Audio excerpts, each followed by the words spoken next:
另外，咱要继续来关心的是，新竹竹北的中华路呢，昨下晡有一台送驾驶的货车，因为这后车斗的车门锁无好势，几人的驾驶桶呢，就安尼落来，有的甚至佫已经咧喷驾驶啊。结果这司机去咧扣的时，竟然是加一支烟。警方接到通报了后，已经甲司机裁罚。送驾驶的货车驶到一半，后壁过来的驾驶桶煞熊熊落地大路，而且搁哪练哪喷驾驶，司机赶紧落车要扣。有民众看到司机也搁咧食薰，拢讲有够危险。迄驾驶都已经流出来啊！迄少年人搁伫遐食薰哦，真正有够危险的。驶迄车本来就袂使食薰啊，伊搁安尼食薰哦，真正是看到惊死人呢。应该要有那种危机意识吧。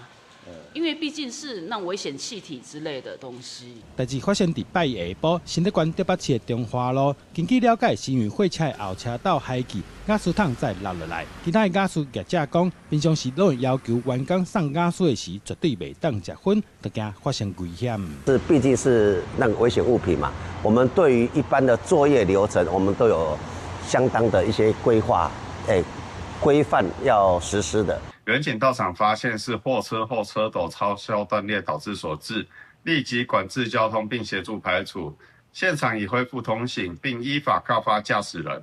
警方除了针对货车驾驶进行相关处分，也提醒民众平常时都要定期检查车辆，以免造成意外。记者杜君豪，新竹报道。